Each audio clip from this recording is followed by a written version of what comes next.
कल की क्लास में हम स्पेसिफिक हीट पढ़ चुके थे, है ना।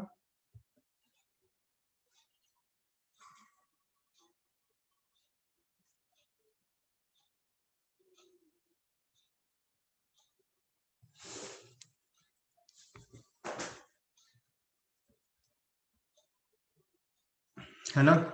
स्पेसिफिक हीट की पूरी कहानी पढ़ ली थी, कैसे होती है स्पेसिफिक हीट समझ लिया था। उसके बाद में हमने 3 वैल्यूज याद करी थी। स्पेसिफिक हीट वो हीट होती है जो कि किसी सब्सटेंस का 1 डिग्री से टेम्परेचर बढ़ाने में लगाई गई हीट होती है। ठीक है, तो वाटर के लिए 1 कैलोरी पर ग्राम होती है, आइस के लिए 1/2 और स्टील के लिए भी 1/2 होती है।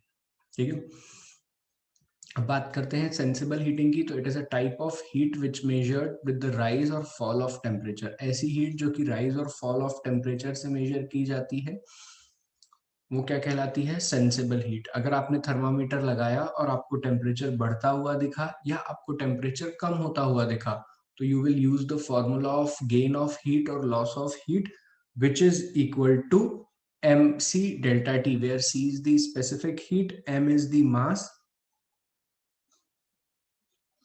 And delta T is the temperature difference 5 से 7। ठीक है, समझे इतनी कहानी। अब बात कर रहे हैं हम लोग लेटेंट हीट की। किसकी बात करने जा रहे हैं यहाँ पे हम, लेटेंट हीट।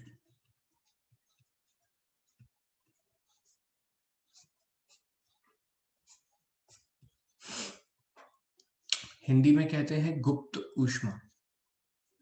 क्या कहते हैं, गुप्त ऊष्मा। गुप्त ऊष्मा। अब इसका मतलब क्या हुआ, हिडन हीट, इसका मतलब क्या हुआ। तो देखो, whenever heat is required for whenever heat is required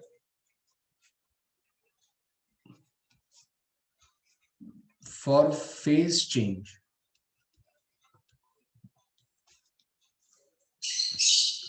ऐसा एक्सपेरिमेंटली देखा गया कि जो हीट होती है, अगर मान लीजिए मैं किसी बॉडी को, ये मेरे पास में एक बर्तन है, इस बर्तन में मैंने एक थर्मामीटर डिप कर दिया, ठीक है, और मैं इसे हीट कर रहा हूँ। अगर मैं इसको हीट करता जा रहा हूँ बेटा, तो थोड़ी देर में मैं ये देखूंगा कि एक ऐसी स्टेज आ जाएगी जब मैं अपने बर्नर से गैस ऑन करके हीट तो दे रहा हूँ, लेकिन टेम्परेचर में कोई राइज नहीं हो रहा। लेकिन टेम्परेचर में कोई भी राइज नहीं हो रहा। मेरी बात को ध्यान से सुनो। ऐसी सिचुएशन जब मैं कंटिन्यू हीट देता जा रहा हूं but there is no rise in temperature, so whenever, ऐसी सिचुएशन को हम कहते हैं फेज चेंज। इस दौरान क्या हो रहा होता है, फेज चेंज हो रहा होता है। क्या हो रहा होता है बेटा, फेज चेंज हो रहा होता है।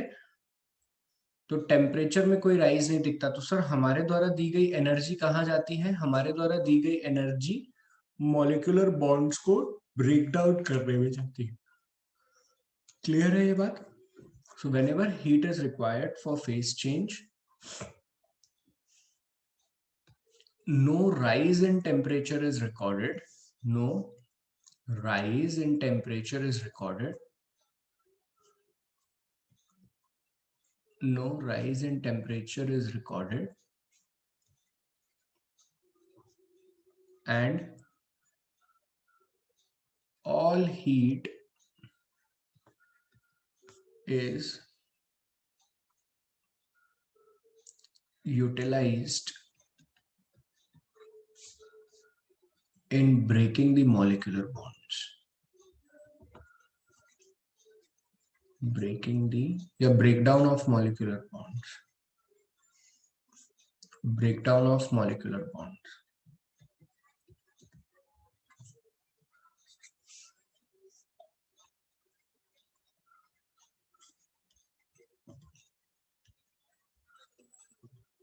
ठीक है,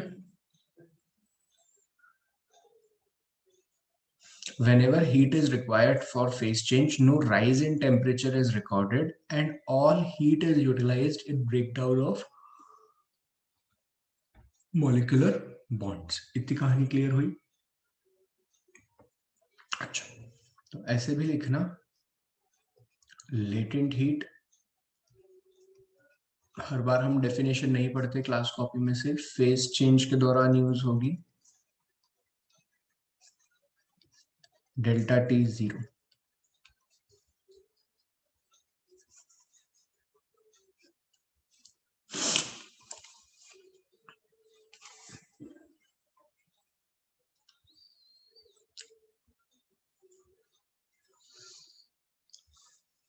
अगर हम बात करें टाइप्स ऑफ लेटेंट हीट की, अगर मैं बात करूं,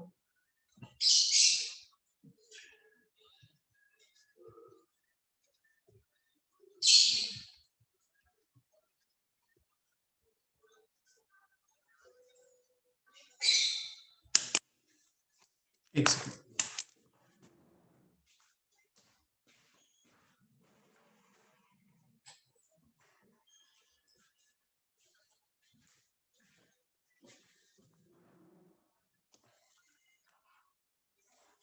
सर अगर हम टाइप्स ऑफ लेटेंट हीट की बात करें तो सबसे पहला आता है latent heat of fusion. Latent heat of fusion, अब देखो तीन स्टेट होती है, मैं ध्यान से देखना सभी लोग, सॉलिड, लिक्विड, गैस। हालांकि अभी फोर्थ स्टेट और फिफ्थ स्टेट पे बात चल रही है, बट वो स्टिल अभी हमारे टेक्स्ट बुक्स में नहीं है, तो इसलिए हम तीन स्टेट्स की बात करेंगे, सॉलिड, लिक्विड और गैसेस। तो सॉलिड से लिक्विड तक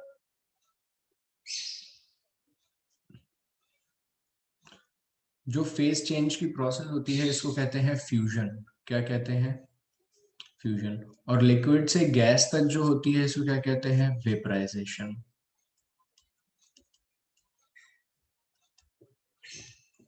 समझ गए इतना? अरे तो लेटेंट हीट ऑफ फ्यूजन क्या होगी sir? Latent heat of fusion amount of heat required for phase change from solid to liquid, for phase change from solid to liquid।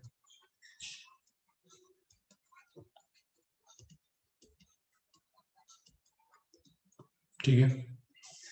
Second आता है latent heat of vaporization।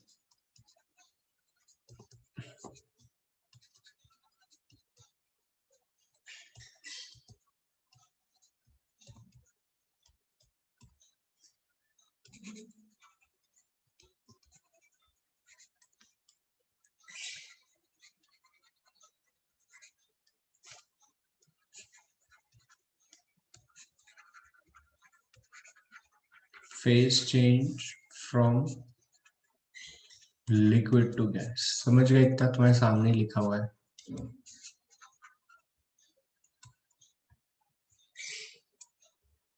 चलो लिखो फटाफट।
चलिए हो गया इतना।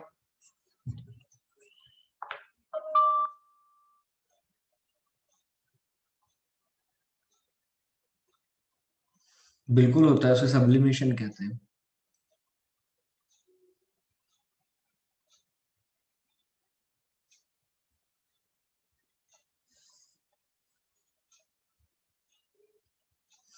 चलो, यहाँ तक कहानी समझ में आ गई। अब है ना, एक डेटा और याद रखना है तुम्हें। एक डेटा और याद रखना है तुम्हें, नोट।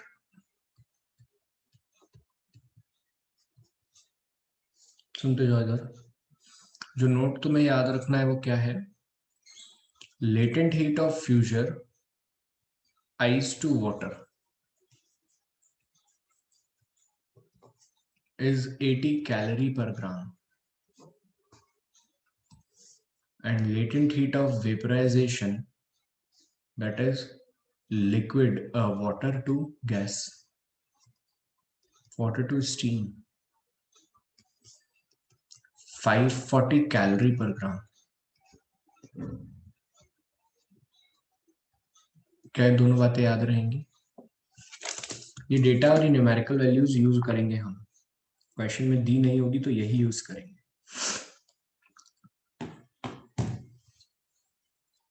लिखो।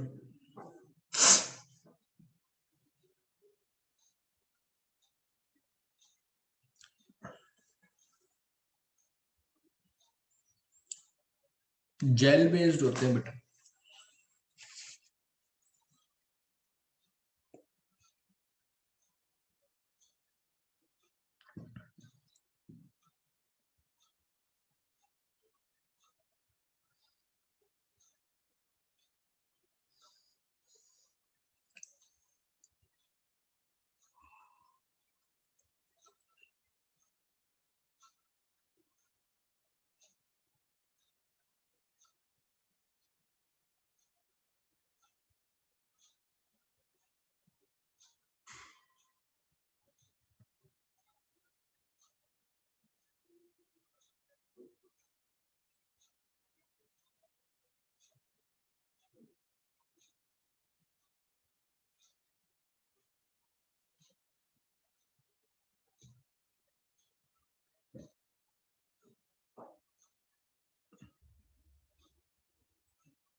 चलिए, इतना हो गया। अब और आगे चलते हैं इससे।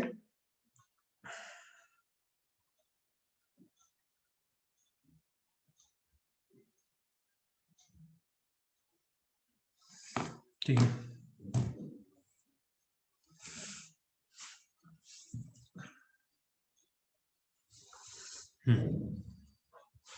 अब कुछ स्टैंडर्ड प्रोसेसेस हैं जो मैं तुम लोगों से डिस्कस करूंगा। एक तो कुछ स्टैंडर्ड प्रोसेस हैं जो मैं तुम लोगों से डिस्कस करूंगा,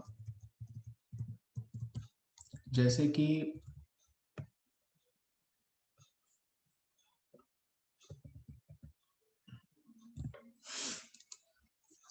तुमने नाम पढ़े होंगे मेल्टिंग,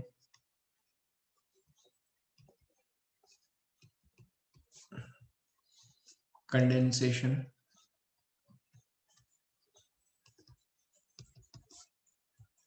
इवेपोरेशन,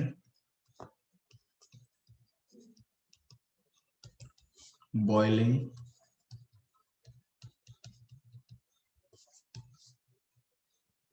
वेपराइजेशन तो खैर हमने पढ़ लिया, सब्लिमेशन।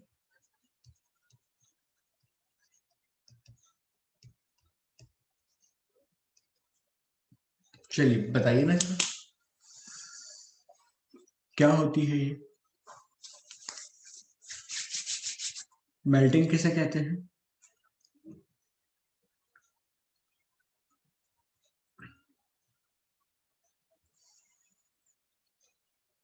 मेल्टिंग किसे कहते हैं बेटा? सिर्फ सॉलिड टू लिक्विड। और कंडेंसेशन? कंडेंसेशन किसे कहते हैं? कंडेंसेशन किसे कहते हैं?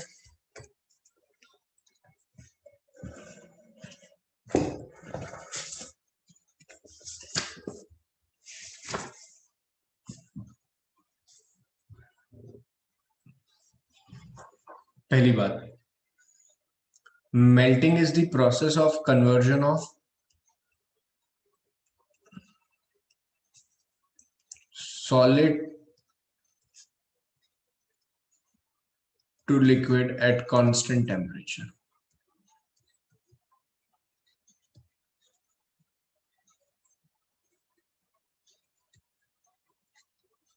क्लियर है सभी को?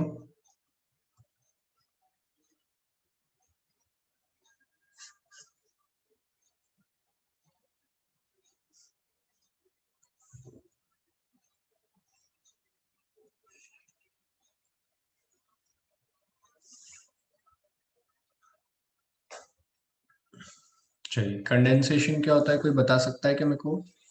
The process of conversion of vapour to liquid state is known as condensation. ठीक है, gas to liquid, conversion of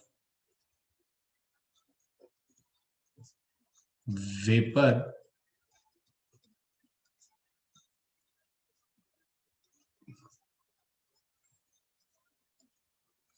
to liquid state is known as. Now next is evaporation। कोई evaporation समझा सकता है क्या?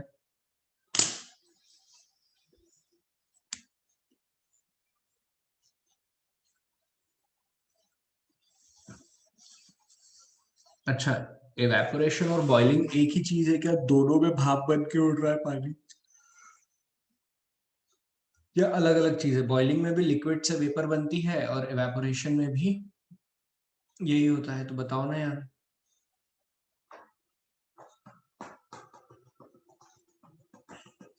देखो, evaporation is the process, evaporation is the process of conversion liquid, conversion of liquid to gaseous state, liquid to gaseous state at all temperature, at all temperature। आप अगर अपने घर में एक छोटा सा एक ऐसा बाउल लो और उस बाउल में पानी फिल कर दो और रात में रूम में रख दो और 2 दिन बाद आओ उस रूम में वापस, आपको पानी कम दिखता है ना? वो पानी का लेवल थोड़ा कम दिखेगा ना? हो सकता है पूरा कम हो गया हो गर्मी के दिनों में और ठंड के दिनों में थोड़ा सा कम हुआ। So it is the capacity of the surrounding कि वो हर बार पानी के सरफेस के ऊपर से कुछ कुछ मॉलिक्यूल्स को उड़ाकर लेकर के जा रही है, और ये जो कुछ कुछ मॉलिक्यूल्स को उड़ा करके लेके जा रही है सरफेस पे से, that phenomena is known as evaporation irrespective of temperature. कभी दिन में टेम्परेचर 25 था, रात में टेम्परेचर 10 था, तो भी ये फेनोमेना हो रहा था। So at all temperature, when liquid surfaces leave, when liquid convert into gaseous state, such process is known as evaporation। और इसका बेस्ट एग्जांपल है घरों में सुखाए गए कपड़े। जो आप वॉश करके कपड़ों को सुखाते हो तो सरफेस पे से एक्चुअली जो ये होता है ना, ये सारा खेल वेपर प्रेशर का है, पर अब वेपर प्रेशर कभी और समझाऊंगा मैं। तो सरफेस पे से एक एक मॉलिक्यूल उड़ता जाता है और एक एक मॉलिक्यूल उड़ते उड़ते ये देखा जाता है कि कपड़े सूख गए हैं, पूरा पानी उनमें से निकल गया है। क्लियर है क्या ये बात? Evaporation is clear to everyone? मटका, मटका भी इसका एग्जांपल है। At all temperature it is the surface phenomena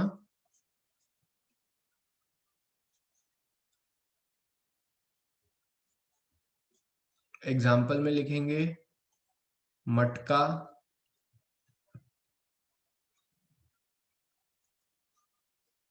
और वॉशिंग ऑफ क्लोथ्स।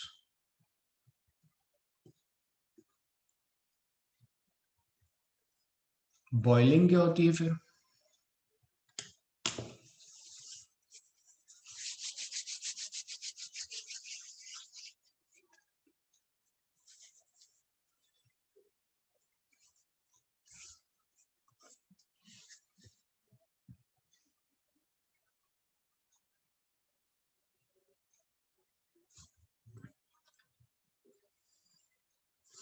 देखिए,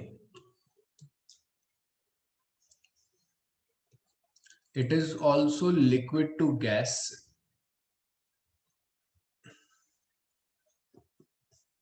but at fixed temperature and pressure.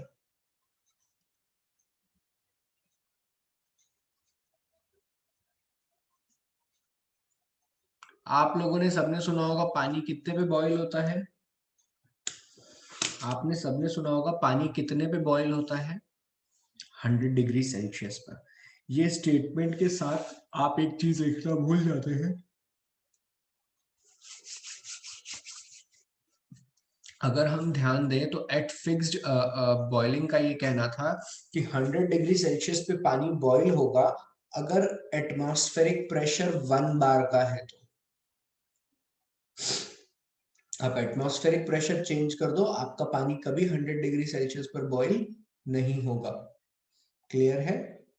तो boiling is the phenomena occur at fixed temperature and at fixed pressure and it is not the surface phenomena.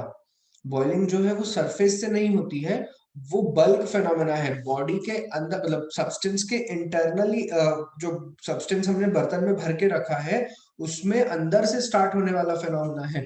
तो इसे surface phenomena ना बोलते हुए क्या बोला जाता है? It is the bulk phenomena. Bulk phenomena.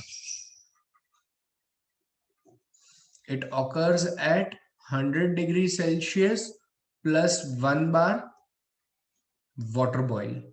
तो अगर आज के बाद आपसे कोई बोले कि पानी का बॉइलिंग पॉइंट कितना है तो आप उससे बोलोगे कि पहले या तो प्रेशर बता दो, और अगर तुम्हें ऐसे सुनना है तो 100 degree Celsius and 1 bar. Clear हुई इतनी बात हर किसी को? Sublimation is the process of solid to gas. Example इसका कैम्फर। फिर आता है एक और process, frost, hoarfrost. Reverse of sublimation, gases to solid. Gases to solid direct conversion. Direct gas से सॉलिड कन्वर्जन हो जाता है, डायरेक्ट कन्वर्जन। क्लियर हुई इतनी बात? अच्छे से लिखो फटाफट।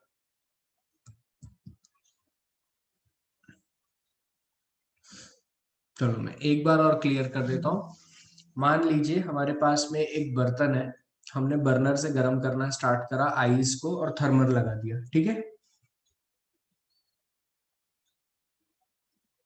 हाँ करता हूँ मैं, रुक जाओ 2 मिनट समीर। तो सर जब हमने गर्म करना स्टार्ट करा तो -10 डिग्री सेल्सियस की आइस थी। ये -10 डिग्री सेल्सियस की आइस धीरे धीरे क्या बन गई होगी? सर -10 डिग्री सेल्सियस की आइस का टेम्परेचर टाइम के साथ बढ़ रहा होगा और ये 0 डिग्री सेल्सियस की आइस बन गई होगी। फिर सर अगर और गर्म करेंगे तो ये क्या बन जाएगी? सर ये बन जाएगी 0 डिग्री सेल्सियस की आइस है, अब अगर और गर्म करेंगे तो ये क्या बनने वाला है? 0 डिग्री सेल्सियस का वाटर। और जब तक ना सर टेम्परेचर में कोई चेंज नहीं होगा, क्योंकि फेस चेंज हो रहा है, तो इसे कहेंगे लेटेंट हीट ऑफ फ्यूजन। फिर उसके बाद में सर ये 0 डिग्री सेल्सियस का वाटर बन गया, अब इसे और हीट करना चालू करेंगे। सर जब हम इसे और हीट करना चालू करेंगे तो हम ये देखेंगे कि ये 100 डिग्री सेल्सियस का वाटर बन गया है। अगर 100 डिग्री सेल्सियस का सर वाटर बन गया है, अब और हीट करेंगे ना तो ये वेपर में कन्वर्ट होगा, तो यहाँ पर आएगा लेटेंट हीट ऑफ वेपराइजेशन। ठीक है? और लेटेंट हीट ऑफ वेपराइजेशन के बाद और हीट करेंगे तो हमारी स्टीम और गर्म होती जाएगी, और उस प्रोसेस को कहेंगे सेंसिबल हीटिंग ऑफ स्टीम। तो सेंसिबल हीटिंग ऑफ आइस के लिए हम फॉर्मूला क्या यूज कर सकते हैं? Sir sensible heating of ice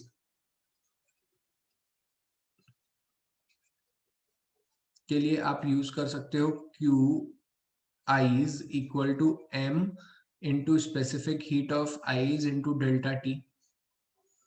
ऐसे ही आप सेंसिबल हीटिंग ऑफ वाटर के लिए क्या यूज कर सकते हो? सेंसिबल हीटिंग ऑफ वाटर के लिए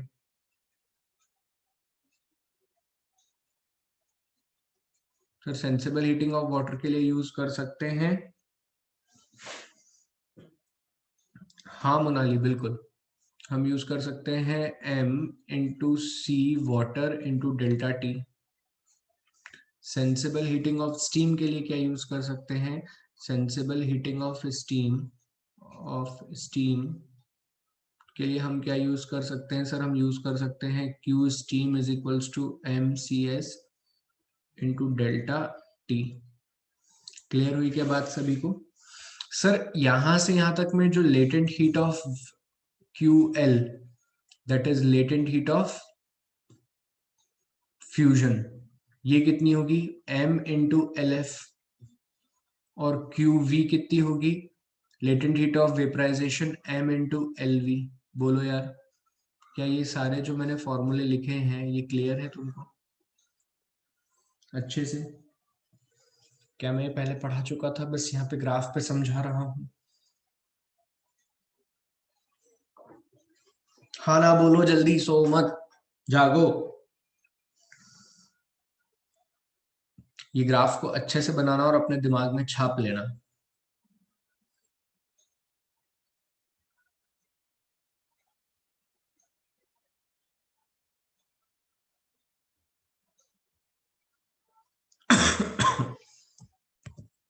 लेटेंट हीट ऑफ फ्यूजन का मतलब क्या होता है? लेटेंट हीट ऑफ फ्यूजन का हमने फॉर्मूला पढ़ा कि लेटेंट हीट ऑफ फ्यूजन जो लगने वाली है वो कितनी लगने वाली है सर? वो लगने वाली है 80 कैलोरी पर केजी या पर ग्राम। अब तुमने 10 ग्राम पानी लिया तो 800 लगेगी ना, फर्जी लोग। तो यहाँ पे मास का मल्टीप्लाई करोगे ना यार, कैसे? मतलब मैं ये रटवाऊं क्या तुम्हें? दिमाग चलाओ, पर ग्राम दिया है तो मास का मल्टीप्लाई करना पड़ेगा ना। 10 ग्राम पानी लेके बैठे हो, 10 ग्राम बर्फ लेके बैठे हो तो, अरे यार, क्लियर है सभी को? अच्छा, एक कॉन्सेप्ट समझेंगे यहाँ पे।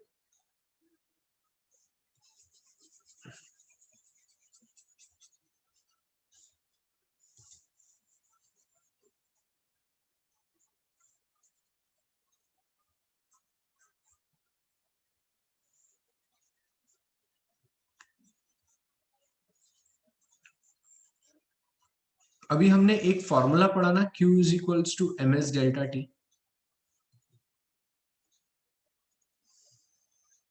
थोड़ी देर के लिए मान लेते हैं बहुत थोड़ी सी हीट दी और मास था 1,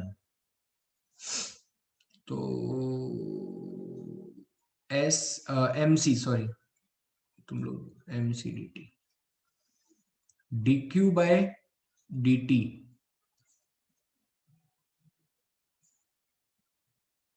नहीं, ऐसा मत लिखो।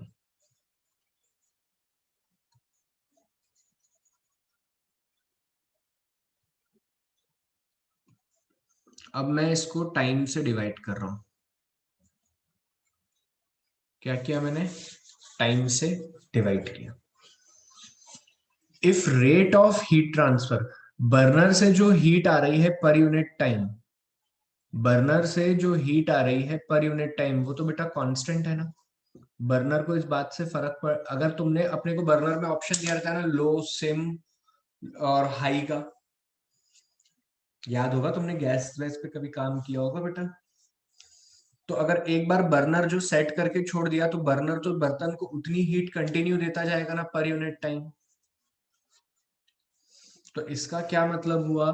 इसका मतलब हुआ कि सर मास तो था 1 और ये यूनिट हो गई कांस्टेंट। तो क्या मैं temperature change with respect to time 1 upon specific heat आ रहा है क्या? Slope of temperature time graph, slope of temperature time graph क्या दे रहा है? Tan theta equal to 1 by specific heat. Clear हुई बात सभी को? अब एक जादू, point A B C D, between point A B and C D, अगर हम ए बी और सी डी पॉइंट पे देखें, tan theta equal to 1 by C equal to 0, क्योंकि theta, since theta is equal to 0। मानते हो क्या ये बात? चूंकि थीटा इक्वल टू 0 है, टेन थीटा जो कि 1 बाय सी होता है वो भी 0 होगा ना। सी कितना होगा यहाँ पे? सी कितना होगा बेटा? 1 अपॉन 0 इज इनफाइनाइट। अभी गधो 1/0 इनफाइनाइट होता है, भांग खा के बैठे हो क्या सुबह सुबह है? तुम्हें ये बातें नहीं पता है क्या? 1/0 को इन्फिनिटी बोलते हैं। 1000 बार बताइए ये बात क्लास में। 1 लिख रहे हैं आंसर, शर्म कर लो।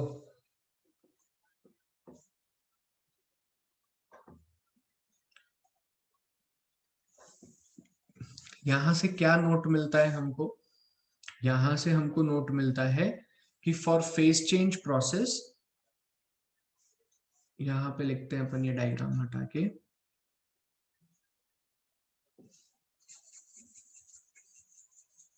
फॉर फेज चेंज प्रोसेस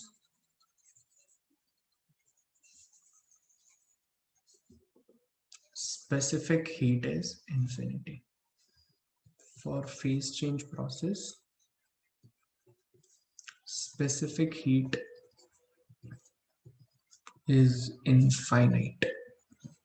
मतलब इतनी ज्यादा एनर्जी देना पड़ेगी 1 डिग्री टेम्परेचर राइज कराने के लिए कि उतनी देर में तो बॉडी फेज ही चेंज कर लेती है और टेम्परेचर में राइज होता ही नहीं है। क्लियर है क्या ये बात सभी को?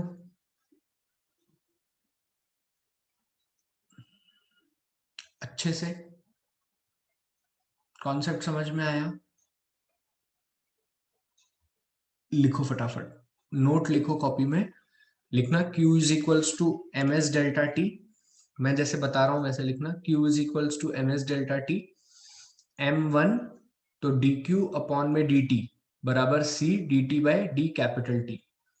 ये है टेम्परेचर, मैं लिख देता हूं यहाँ पे, ये है टेम्परेचर और कैपिटल T है टाइम। ठीक है, ये कांस्टेंट क्यों हुआ? Constant because of burner, constant heat provided by burner, heat provided by burner.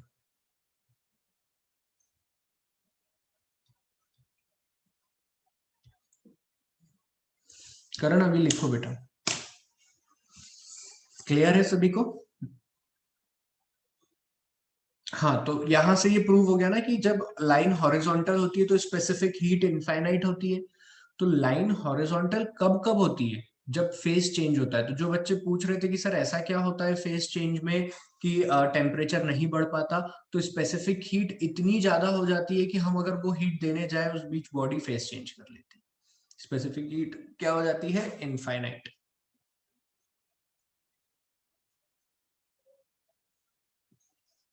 हाँ बिल्कुल, एस की प्लेस पर सी लिख सकते हो। एक न्यूमेरिकल करते हैं।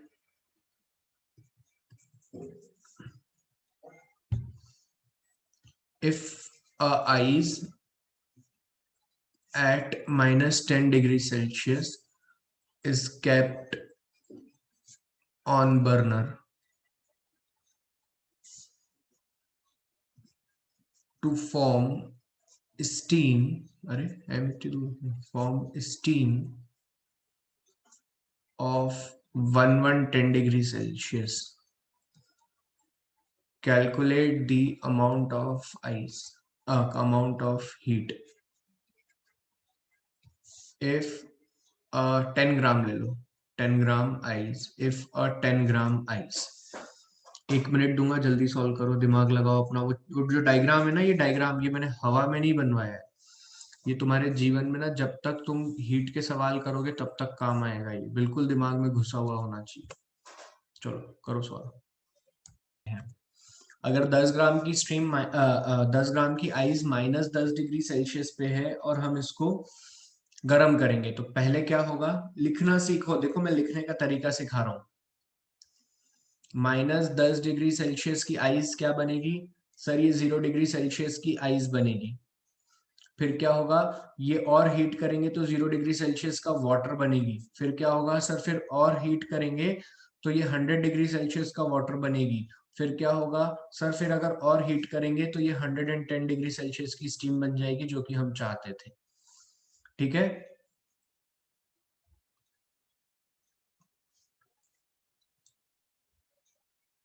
यही बोला है उसने।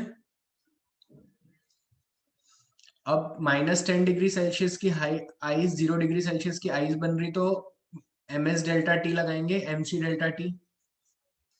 मास कितना है 10, स्पेसिफिक हीट होती है 1/2, टेम्परेचर है 10, 50 ग्राम, 50 कैलोरी हीट तो यहीं लग गई। उसके बाद 0 डिग्री सेल्सियस क्या है, 0 डिग्री सेल्सियस का वाटर बन रही है। अगर 0 डिग्री सेल्सियस क्या है, 0 डिग्री सेल्सियस का वाटर बन रही है, सो मत कोई भी, जागो सब। 10 × 80,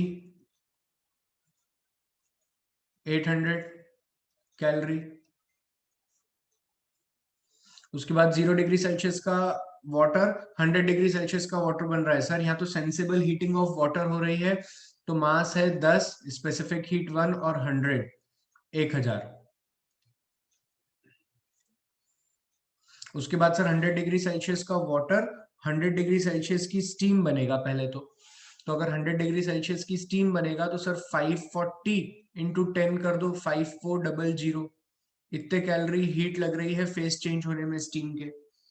और उसके बाद ये 110 डिग्री सेल्सियस की क्या बनेगी, स्टीम। यहाँ पे सेंसिबल हीटिंग हो रही है, तो सेंसिबल हीटिंग के लिए लिखेंगे हम, मास है 10, 1/2 इंटू 10, 50। सबको जोड़ दो तो तुम्हारी टोटल बर्नर से निकली हुई हीट आ जाएगी 5400 प्लस 1000 हो जाएगा कितना, 6400। 6400 में 800 जोड़ देंगे तो 7200, और 7200 प्लस 100, 7300 कैलोरी आंसर। क्या बहुत टफ था क्या, क्या जोड़ना घटाना नहीं आता क्या है, हिसाब लगाना है ये तो।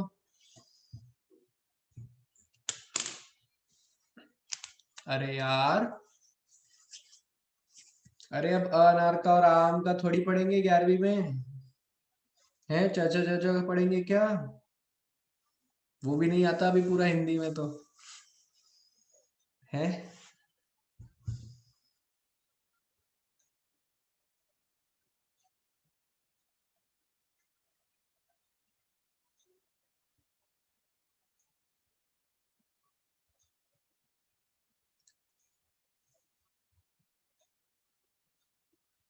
चलो एक और क्वेश्चन करो। 5 ग्राम ऑफ आइस एट -5, -5 मतलब -20 डिग्री सेल्सियस, 120 डिग्री सेल्सियस की स्टीम बन रही है। फाइंड दी हीट रिक्वायर्ड, चलो जल्दी करो।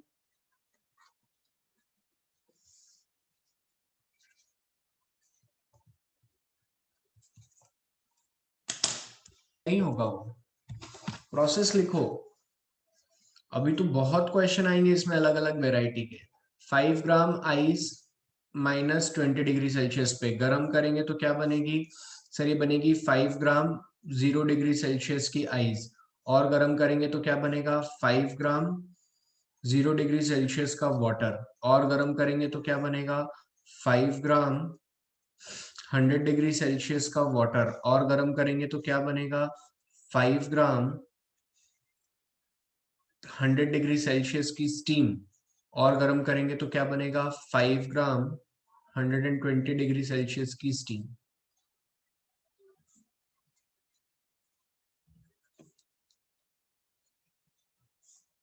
क्लियर है। अब यहां से यहां तक क्या हो रही है सर, पहली सिचुएशन देखें ना तो इसमें हो रही है सेंसेबल हीटिंग। तो 1/2 इंटू में बार बार नहीं लिखूंगा, फॉर्मूला MS∆T होता है, फॉर्मूला याद रखना है। 5 × 20, तो ये कट गया 10, तो ये आया 50, पहला आंसर। 5 gram into 80, 8 5 = 40, 400। अब ये डेटा मैंने सब याद करवाए हैं आपको पहले ही। फिर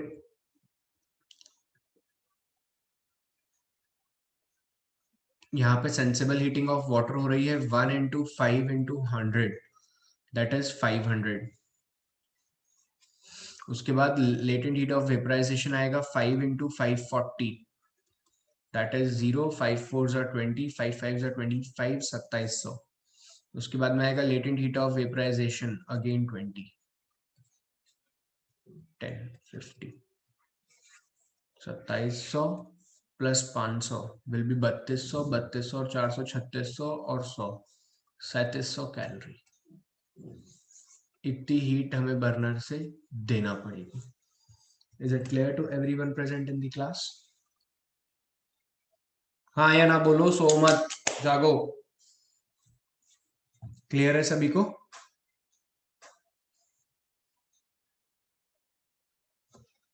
होमवर्क के लिए लिखो एक question. 10 gram ice -15 degree Celsius से कहाँ बन गई है ये 10 gram steam at 130 degree Celsius?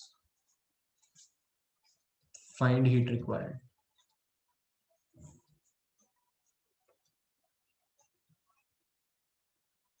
ठीक है,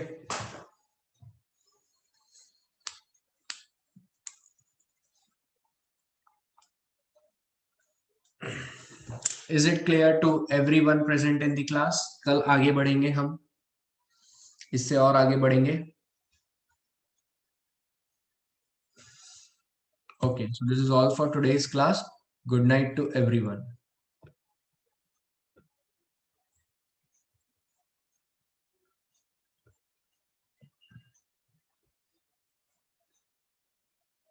Good day, sorry.